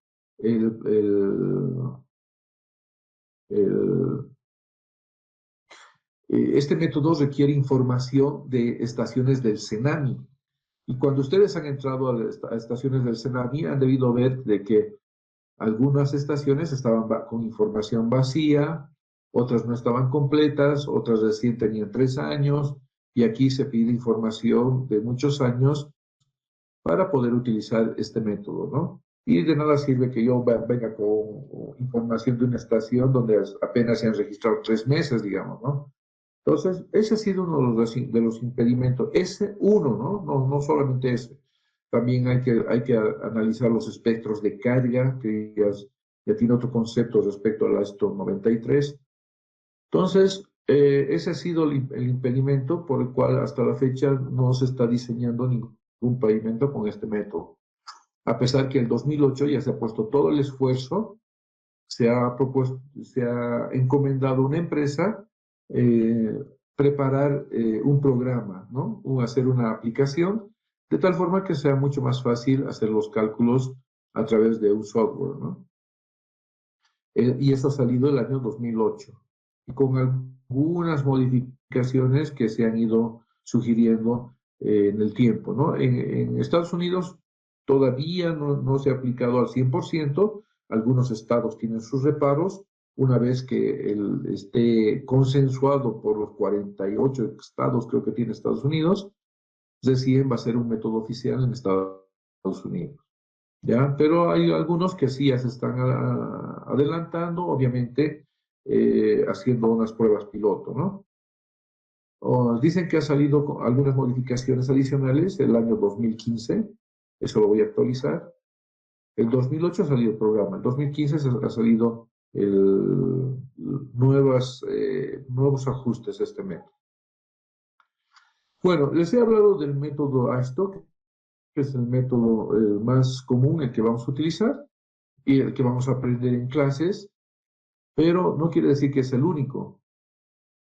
También ha surgido el método PCA, por ejemplo, el método PCA. ¿Qué quiere decir? ¿Qué es lo que lo han desarrollado esta entidad? Siendo que PCA es la Asociación de Cementos Portland, ¿a qué creen que se ha dedicado? ¿Qué método ha propuesto? Para pavimento rígido, ingeniero. Sí, o sea, lo que les interesa, ¿no? No les interesa pavimento flexible. Ellos han dicho, oye, nos vamos a sacar nuestro método, del método PCA, le vamos a poner ese nombre, pero que tiene una fuerza en lo que es pavimento rígido. Lo mismo han hecho los de Shell, ¿no? Shell es una empresa internacional que tiene toda la cadena desde la exploración de pozos petroleros hasta la comercialización, ¿no? Hay lubricantes, fabrican aceites, fabrican todo la Shell. Y esta Shell también, ¿qué creen que ha propuesto? Un método de diseño de pavimentos flexibles. De pavimentos flexibles, ¿no? Porque está relacionado al rubro. O sea, a ellos no les interesa promover un método Shell para diseño de pavimento rígido. Bueno, así han surgido otros métodos, pero siempre tomando en cuenta algunos conceptos de lo que hemos visto del método diseño empírico propuesto por la ASTO, ¿no? Hay también un método en mismo Estados Unidos, hay un método del cuerpo de ingenieros, donde es un método muy práctico, ¿no? Prácticamente es como probando el suelo de la tierra, digamos, ¿no? Me agacho, tomo un poquito de material del suelo y digo, bueno, póngale 30 aquí y va a funcionar. Más o menos así de práctico es esto, ¿no? No necesita mucha ciencia. Pero estoy exagerando en el ejemplo, ¿no? pero lo que quiero demostrar es la practicidad que tiene este método. Hay métodos de entidades de investigación. A este ingeniero ustedes ya les dije que lo vamos a ver en todo lado, el GIBE, que desarrolla todo. El método DNR, por ejemplo, es el método de Brasil, pero tiene algo de ASTO y tiene algo del cuerpo de ingenieros también. Hay el método francés, hay método alemán. Yo tengo un texto donde tengo como 38 métodos de diseño de pavimentos. Y también dentro de Estados Unidos, cada estado también desarrolla su propio método. Por ejemplo, hay método de California, método de Texas y demás, pero siempre basados en la prueba ASTO. No hay, han querido hacer algo propio, pero siempre con los conceptos de estos métodos. Del método empírico, ¿no? ¿Cómo hemos ido evolucionando? Hemos pasado del empírico, nos vamos a ir al mecanicístico empírico y al final yo creo que ahorita estamos por aquí, en el empírico, utilizando el ASTO 93. Ya hemos dado un gran paso al método empírico, mecanicístico empírico, que es el ASTO 2002, ¿no? Pero la idea es de que en algún momento migremos a un método netamente mecanicístico, ¿no?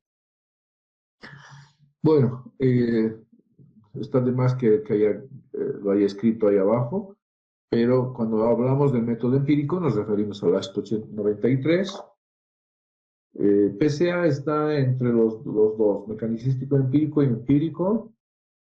El ASTO 2008 ya es empírico mecanicístico y yo creo que de aquí ASTO 2020, 2021, no sé, o 2025, 2030, sabe Dios qué año, pero ya vamos a tener un método exclusivamente mecanicístico.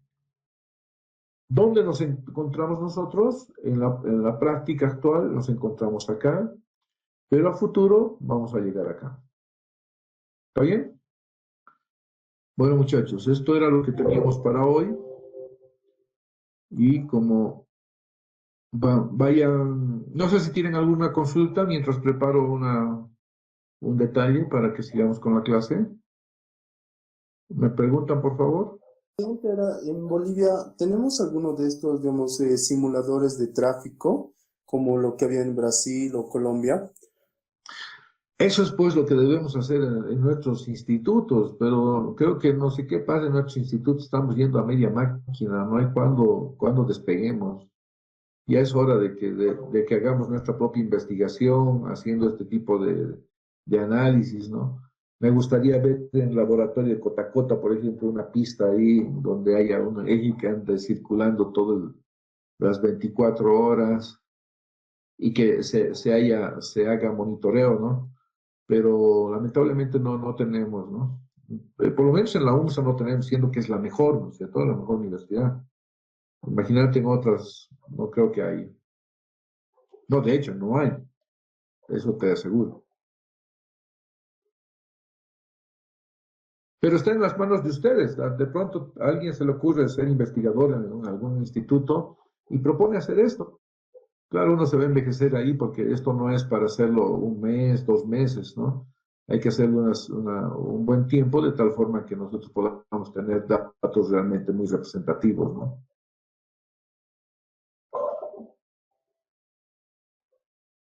Sí, ingeniero, también aumentaría la calidad de nuestro pavimento nacional también, porque a veces es una pena lo que vemos en las carreteras, lo que se está rajando, o lo que el ingeniero Pérez nos dice, que a los meses ya se está rajando la capa de rodadura. No es tanto así. Tal vez él está yendo directamente al comportamiento del material, pero es un conjunto de factores que hacen que un pavimento se deteriore. Y eso es lo que nosotros vamos a aprender en estas clases que vienen a continuación. O sea, nosotros diseñamos pavimentos para aplicaciones de carga y estas aplicaciones de carga deben estar sujetas a una legislación que nosotros tenemos en nuestro país, que es la ley de cargas. Todos los usuarios deberían circular cumpliendo esa ley de cargas, pero lamentablemente los usuarios, ¿qué hacen? Le cargan a su camión un poquito más por transportar, por ganar un poco más, unos pesos más, le cargan al vehículo. ¿Y qué están haciendo? Lo que están haciendo son aplicaciones de carga mayores a las que nosotros habríamos estimado. Entonces, obviamente, lo que va a pasar es de que si yo he diseñado un pavimento para 20 años, cuanto más aplicaciones de carga tenga y con más carga, estoy reduciendo nada más el tiempo de vida útil. Por eso es que en muchos pavimentos se presentan de manera prematura algunas fallas, ¿no? Entonces, ese es uno de nuestros problemas. En Bolivia no tenemos muy buenos controles de pesos y dimensiones. De hecho, ahorita, les quiero contar una novedad. Hay unos no sé si alguien lo conoce, pero lo voy a mencionar ahora.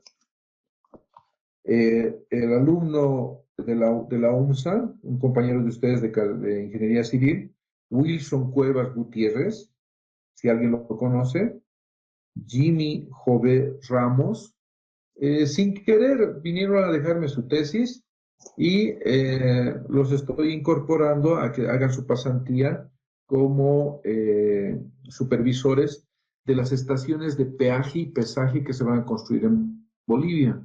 Se van a construir alrededor de 40 estaciones de peaje y una cosa de 30 estaciones de pesaje. Y justamente es para hacer estos controles, para que a futuro no se dañen no se dañen de manera acelerada nuestros pavimentos. Bueno, ese es un concepto, ¿no? Ahora, si yo me voy a ir al detalle, digamos, no le han puesto un poquito más de temperatura, no le han puesto menos, probablemente también sea un factor, ¿no? O sea, no es exclusivamente el tipo de cemento asfáltico, son factores, muchos factores que inciden para que un pavimento se deteriore.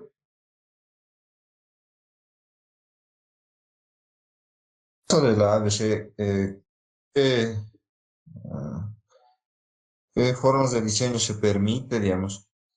Alguna vez he escuchado que se empleaba en una vía, creo, a Uyuni, una mezcla de métodos entre el método California y el...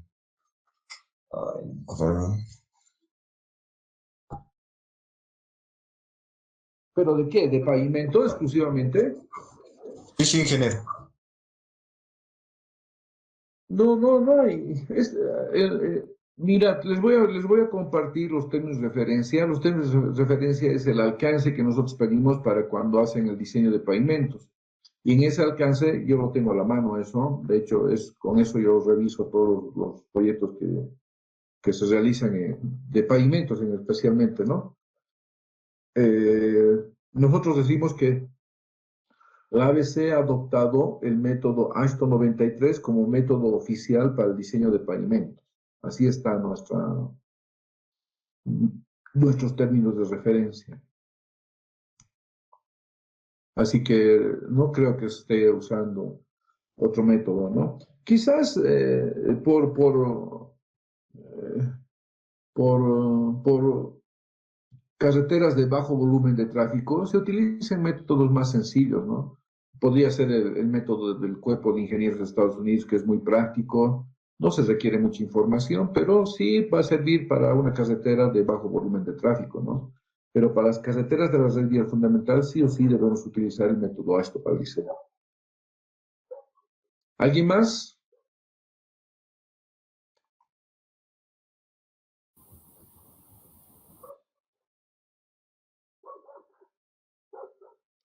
Solo preguntan los varones, ¿hay compañeras en la clase? A ver, no es puro mecanicístico. De aquí a un tiempo lo que queremos es migrar a mecanicístico puro, ¿no? Me olvidaba, quiero hacer una propaganda. Aquí el compañero de ustedes que está haciendo la pasantía en la ABC, que está bajo el seudónimo aquí de Andrea Geraldine Saconeta, en realidad es Boris Plata. Él está haciendo un proyecto de grado en la ABC donde vamos a hacer la comparación de estos dos métodos, ¿no? AISTO 93 y el AISTO 2002, ¿no? Obviamente con los ajustes que tenía este AISTO 2002. Así que, ¿para cuándo lo tienes planificado tu defensa, estimado Boris? No es con el AISTO 2002, es con el método racional. Con el método racional, pero no. El lunes lo voy a terminar, Inge. No, pero la defensa, ¿para cuándo la tendrías? Más o menos, estimado, un estimado, ¿no? Yo sé que tu tribunal va a leer, vas a corregir, vas a preparar papeles y todo eso. Yo creo que a mediados de noviembre puede ser. Depende cuánto tarden en corregírmelo. Bueno, va a ser interesante, valdría la pena que ustedes asistan a su defensa del proyecto de grado, que va a ser una comparación de esos dos métodos de diseño. Y eso es lo que está haciendo Boris en este momento en la ABC. Y tiene un cúmulo de información. Está pues como, está como pez en el agua, ¿no? Tiene mucha información que a veces no sabe qué va a hacer. Hoy se ha ido al laboratorio porque en nuestro laboratorio están haciendo unas pruebas de módulo resiliente, que es lo que necesita él para su proyecto de grado. Ya, muchachos, en vista de que no hay nada más que hablar, saquen por favor una hoja, mejor si utilizan una hoja en tamaño carta, no sé si cuadriculada, mejor sería, y saquen sus temperaturas diarias máximas y temperaturas diarias mínimas. Sé que ustedes ya han escogido la semana donde donde se produce el promedio más alto de temperaturas durante el año, hablando de temperaturas máximas. Y de temperaturas mínimas, ustedes han escogido el valor de la temperatura más baja, ¿no? Han sacado su desviación estándar para todo el año en caso de temperaturas bajas.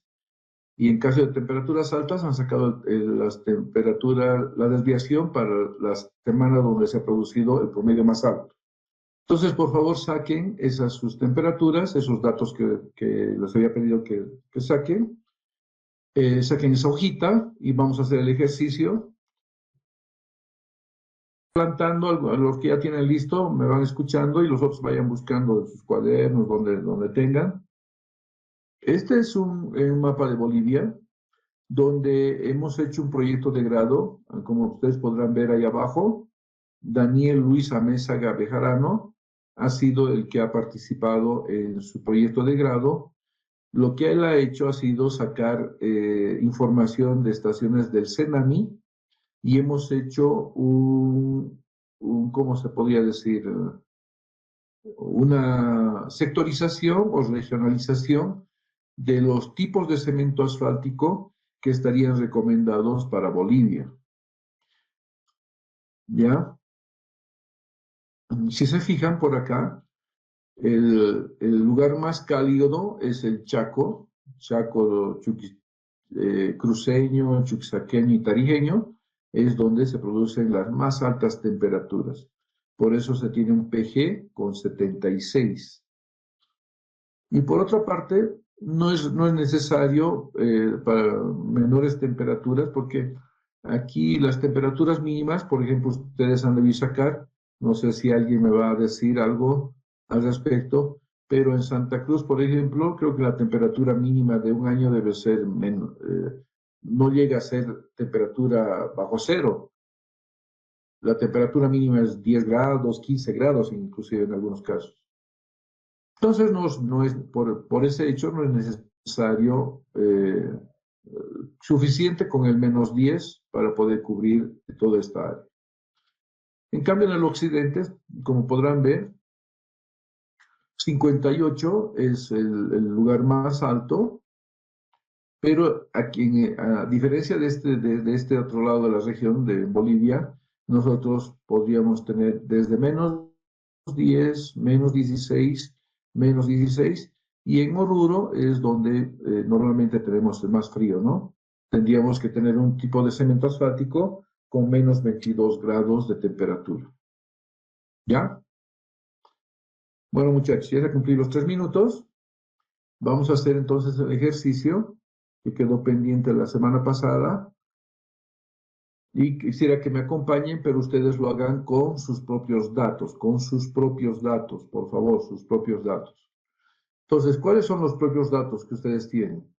Las temperaturas, el promedio de temperaturas máximas de 7 días, en mi caso me ha dado 28 grados, punto 1. La desviación estándar en esos 7 días, la desviación estándar de las temperaturas máximas, estamos hablando, me ha dado 1.6. Y por otra parte, lo que ustedes van a utilizar también son la temperatura mínima de un día nada más. En este caso a mí me ha dado que es menos 1.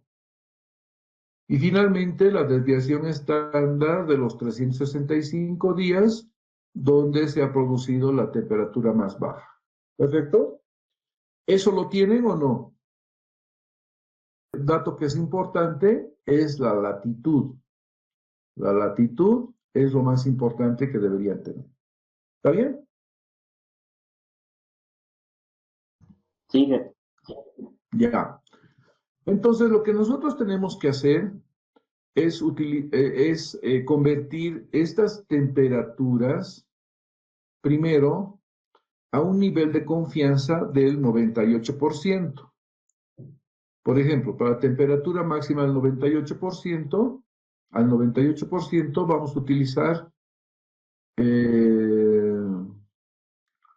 el promedio, en mi caso sería 28.1, más, para el 98% me voy a esa tablita para sacar la desviación estándar, pero nosotros vamos a utilizar la desviación estándar total. Vamos a utilizar 2, no vamos a utilizar 1.99, creo que dice. Todo esto multiplicado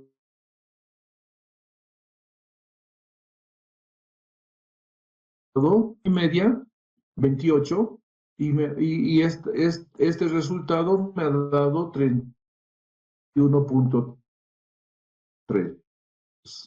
28.1, ojo, el 1.6 es esto, ¿no? Hagan el ejercicio, no sé si les da eso.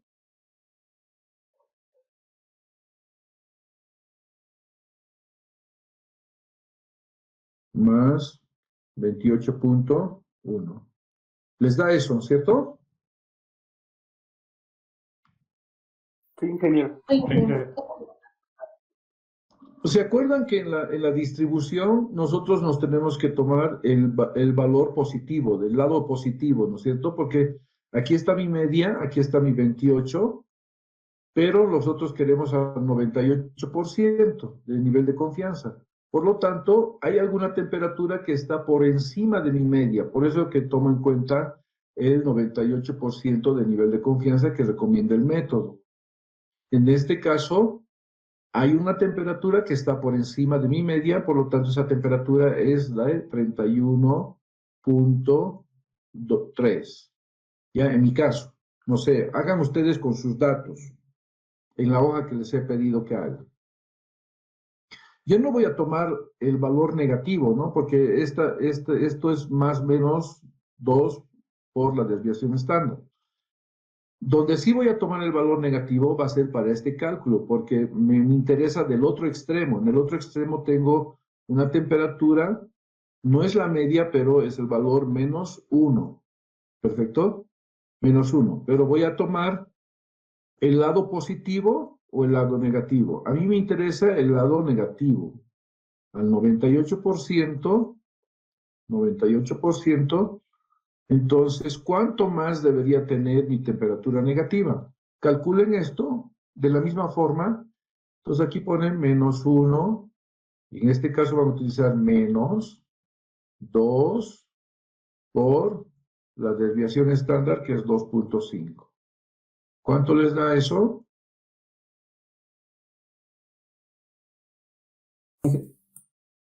Ya. Entonces, ese es el cálculo que ustedes deberían hacer. ¿Perfecto? Hasta ahí está bien. Hemos convertido las temperaturas a un nivel de confianza, ¿no? En otras palabras, lo que hemos hecho ha sido esto acá.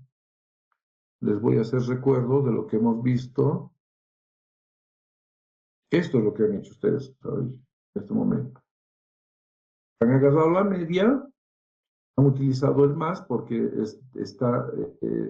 nosotros nos interesa que hay alguna temperatura que está por encima, ¿no? De la media.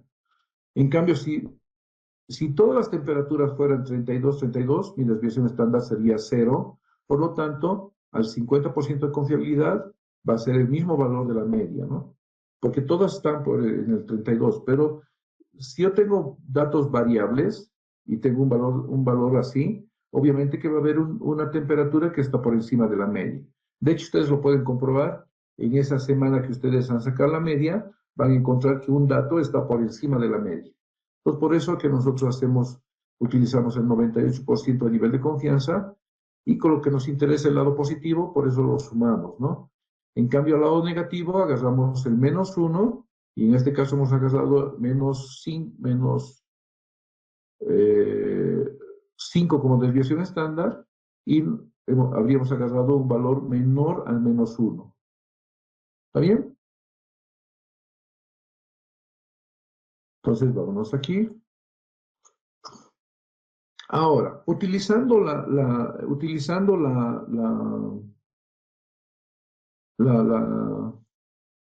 ay, me he olvidado.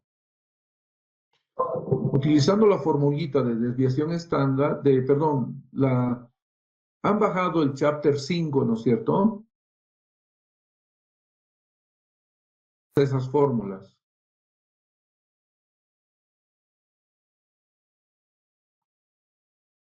Me refiero a este documento. No sé si están viendo mi pantalla. No, hijo, se ven los diapositivas.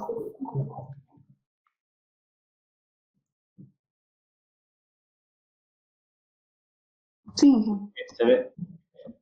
Ya. Bueno, aquí hay unas fórmulas, aquí en esta parte, para convertir temperaturas del aire a temperaturas de la superficie y a temperaturas a 20 milímetros del pavimento, a 20 milímetros de profundidad. No sé cómo lo amplío esto. Ah, aquí está. Aquí dice, esta es la ecuación que ustedes deben utilizar para convertir, estoy señalando acá, para convertir la temperatura del aire a 20 milímetros de profundidad del pavimento.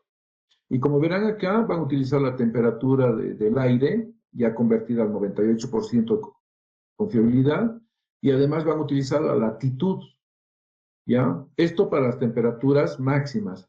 En cambio, para la temperatura mínima es una ecuación mucho más sencilla, si se fijan. Dice temperatura de la superficie, por acá. No sé si me están siguiendo. ¿Ven el mouse? No, Inge, no se puede ver. No se ve, Inge, pero sí, ya te la ecuación. Bueno, aquí hay una ecuación en el lado izquierdo, dice T surf, temperatura superficial, una constante, temperatura del aire más 1.7. Con eso estaría convirtiendo la temperatura del aire a la temperatura superficial, esto en caso de la temperatura mínima. Todo lo que vamos a hacer es utilizar esas ecuaciones para hacer el ejercicio. Entonces, ya habíamos hemos convertido. En este caso, fíjense, voy a agarrar esta temperatura, lo voy a marcar. Y si seguimos en la imagen. Ah, ya, perdón. Perdón. Eso tienen que decirme lo antes posible antes de que me... Entonces, vamos a convertir esta temperatura, ya teníamos la temperatura del aire convertida al 98% de confiabilidad, que es 31.3. Utilizando la latitud, vamos a convertir a temperatura a 20 milímetros de profundidad. En este caso, me ha dado 54.4.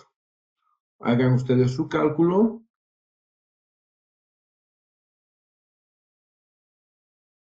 Donde dice temperatura a 20 milímetros de la superficie. con todos los datos que ustedes tienen. En este caso deberíamos utilizar la temperatura. A ver, ¿dónde está mi marcador? Esta temperatura y la latitud les va a dar este resultado.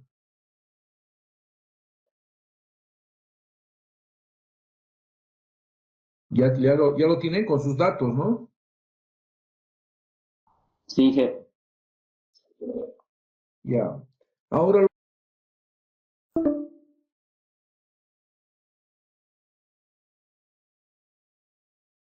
nada más que ese 6 y les va a dar este resultado acá.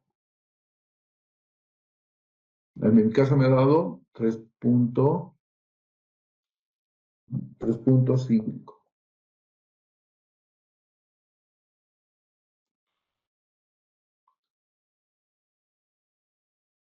Ustedes calculen con sus datos, por favor.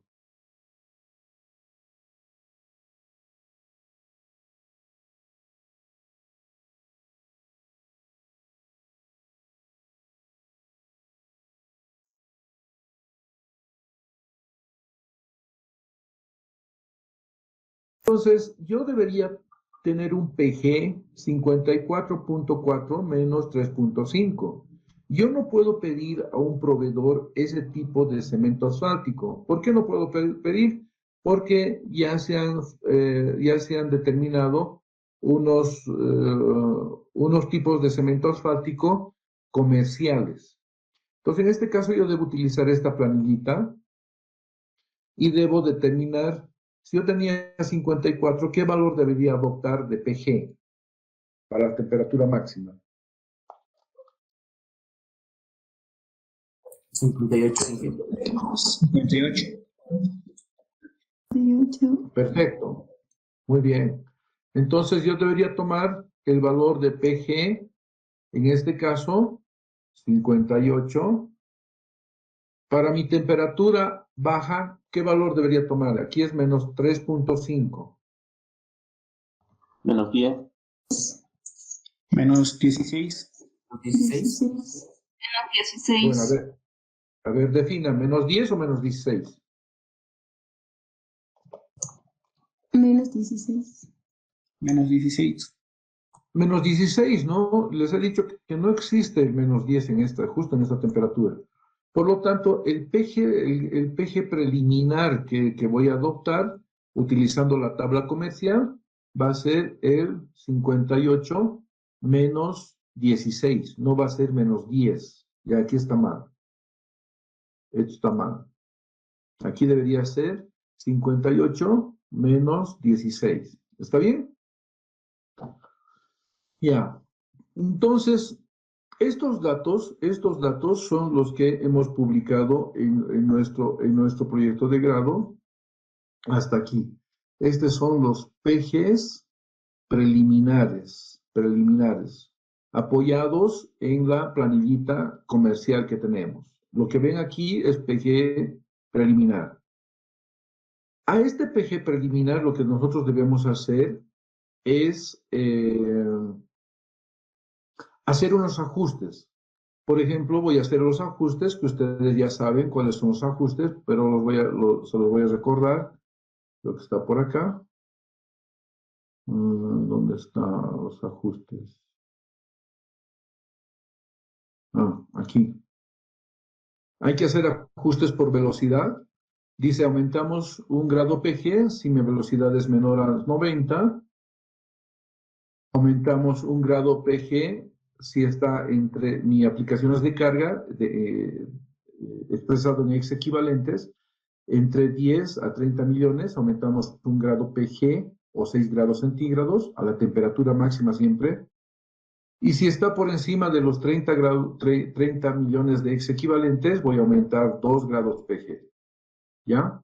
Y si está menos que esto, no voy a aumentar nada. O sea, no hago ningún ajuste. ¿Está bien? Aplicando eso, vamos a hacer los ajustes. En este caso, tengo mi velocidad, dice que es 70 kilómetros por hora. Entonces, de 58 en mi caso, ¿a qué temperatura debería corregir?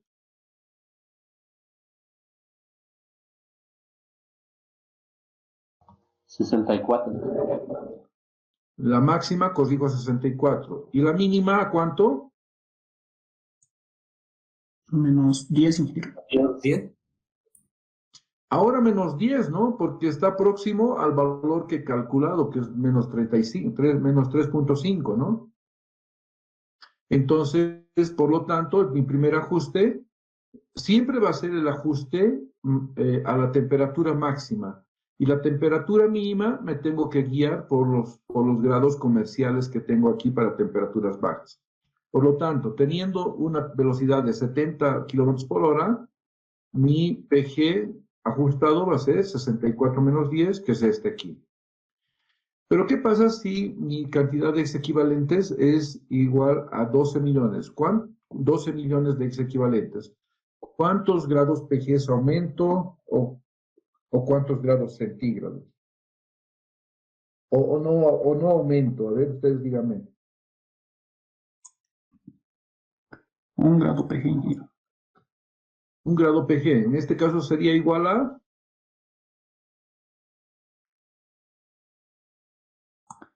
70 menos 10. 70, 10.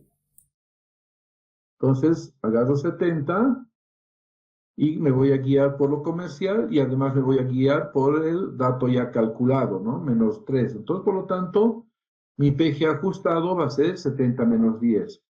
Y el PG corregido, ya con todos los ajustes que he hecho, va a ser el 70 menos 10. ¿Listo? Ahora, habiendo hecho esos ajustes, todo ello, ¿qué tipo de cemento asfáltico me recomiendan? En este caso sería un PG 70 menos 10, pero ¿podría ser un cemento asfáltico modificado con polímero o podría ser un asfalto convencional? ¿Cuál es lo recomendable? Y para ello, ¿qué debería hacer para determinar si es recomendable con polímero o usar un cemento asfáltico convencional? Ingeniero, se tiene que sumar el 70 más 10, que da 80. Si es menor a 92, se sugiere utilizar un cemento asfáltico convencional. En este caso, voy a recomendar ¿cuál? Un cemento asfáltico convencional. Perfecto. Entonces, hagan eso ustedes con sus datos y tienen 5 minutos para enviar, para cargarlo al sistema.